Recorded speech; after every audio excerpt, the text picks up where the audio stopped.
Value, indulgence, or health? Which way will the food consumer jump after the COVID-19 crisis?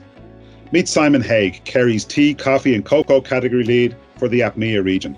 Welcome to On the Horizon, a webcast series from Kerry Group discussing top-of-mind business issues during the COVID-19 crisis.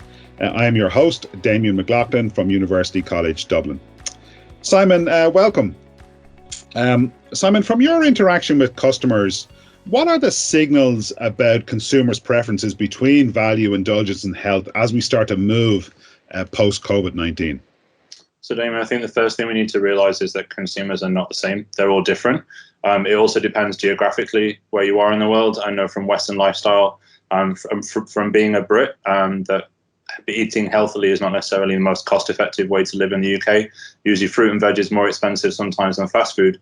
If you look in ANZ, one of the world's most famous chicken chains, had one of their best days of sales ever the day after lockdown, and all people wanted then was something they haven't had for 3 months. The familiarity, the indulgence, and sometimes it's about partaking in a meal that everybody wants. We know that snacking, for instance, in retail is slightly down in APMEA due to the mum shopping without the kids nagging them, or pester power, however you want to describe it. So people are starting to eat less snacking items, crisps and chocolate and that kind of thing. But when it comes to out of COVID, there's definitely a drive from consumers to speed up the drive to natural, healthy products, with a belief that eating healthily will help you through the COVID situation and for the future. But I do believe that it's down to your income, it's down to that drives your decision. A lot of the consumers in our region are paid by the hour or per piece. When there's no work, there's no pay. So that does drive their decision on how and what to eat. Indulgence in food and beverage is very easy. It's cheaper than buying a Gucci handbag.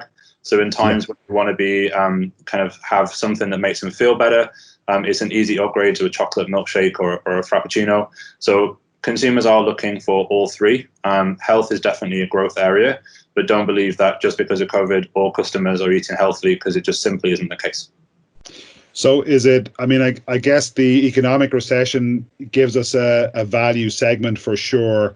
The underlying concern that consumers have about their health post COVID-19 and the complications of that gives us health.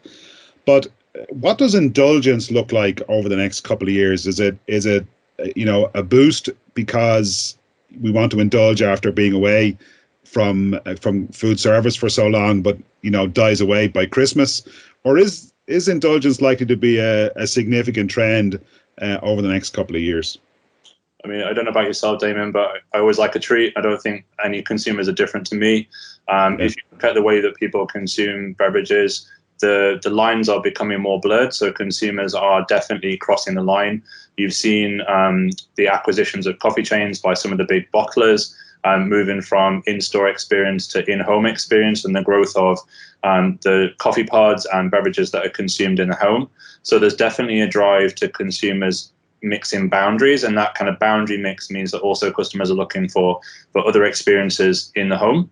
Indulgence is definitely one of them. You've seen the rise of kind of the use of dairy content, and we have a great plethora of history in Southeast Asia of kind of creaminess, which I think is connected to indulgence. So adding butter to the roasting process for coffee, for instance, to elevate the kind of dairy tones. Like we've seen in North Asia, the rise of dairy move into name dairy or provenance dairy, like Hokkaido milk, et cetera, and the benefit that has. Like people are driving provenance, they're driving indulgence, they're loading it with dairy. And there definitely is a health connotation in Asia, maybe different to Europe, about dairy being a healthy thing to have in the diet, and it drives your kind of like health lifestyle. Simon, in terms of these taste profiles and this mixing of boundaries, I like that phrase a lot. It seems to me that you're one of those people who's curating those for large coffee, tea and cocoa companies in APMEA. But when I've been to tea and beverage tastings, usually it involves a lot of tasting off a little spoon. But the real win is when you have an expert like you who says, no, now feel this, or listen to that, or how does that feel in your mouth? When you're trying to explain the mixing or blurring of boundaries, you're trying to explain new tastes to customers, how do you do that in a socially distant COVID-19 world? So we recently have just partaken on a project which we call Beverages in the New Normal. It's a online virtual tasting. We're running it at the end of July. It's the first of its kind for us. We believe it's one of the first of the kind in the business-to-business world. It is something that a lot of the big brands are doing at the moment, sharing kits with customers and trying to bring them into a sales experience when they can't go to their stores. So we've kind of copied the idea from a B2C world. We've created a curated box of 5 beverages. We've got a live link up on the website now, and we've got about 50 customers a day joining that session to partake with us in a live lifestyle. It's as close as I can get to our customers, and something that I'm always told in the business is try and make it easier for our customers to do business with us, and one of those ways is taking samples to their door. So we have customers having packs delivered to their houses to taste with us on live camera. And the session will be with speakers from Singapore, Thailand, and Japan. So I think like something that has happened in COVID, it really has started to bring engagement further down organizations and allows people to really get involved, which I think actually is a positive. I think for a long time look at the negatives of COVID, but there are some positives: family time, engaging more people in the business, enabling people to attend meetings in multiple locations. There are definitely positives out of it, but it's not to take away from the kind of stresses and problems that a lot of our SMEs, small franchisees and independent owners have gone through, and they really struggled. The level of innovation that we have seen, I think, is extraordinary, and what you've just, in terms of that experience, is pretty extraordinary, I think. But one of the things about particularly the category that you're involved in, tea, coffee, and cocoa, is that most of the places where I buy those products have been closed for 3 months. One of the pleasures has been able to go back, and of course they closed at very short notice, so they must have 3 months of stock left behind on the shelves. Is that the case? And how have you been working with those customers to help them to, obviously, to buy the new products that you're selling, but also to run down their stocks profitably, and also in a way that helps them to meet customer needs? Look, I mean, it depends where you are in the world. Obviously, the cycles are very different. I want to give you kind of the best example I know, which is Australia, right? So nearly 96% of Australian coffee houses are independently owned.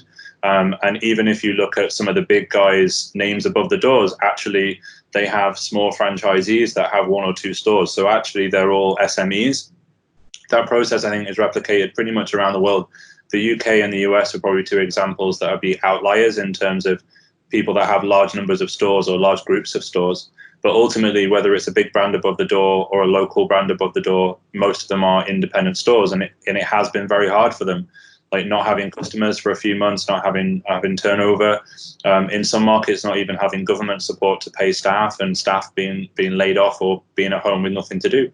But what you learn and what you find out is that entrepreneurs, which I believe all these guys are, they're not stupid people. They develop clever ways of using stock and push themselves forwards.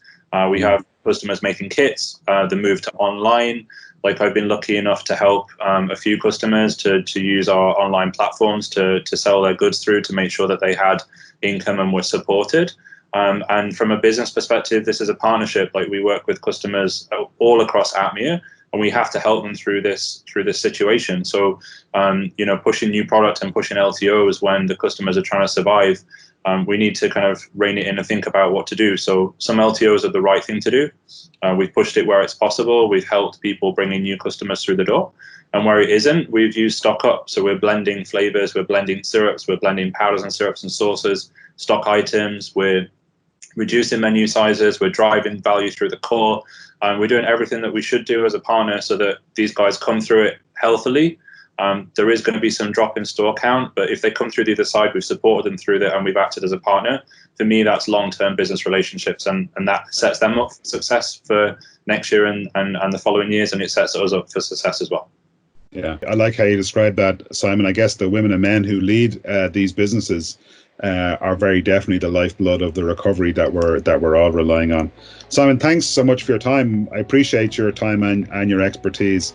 We have been On the Horizon. Stay safe, stay well, and see you next time. Thank you very much.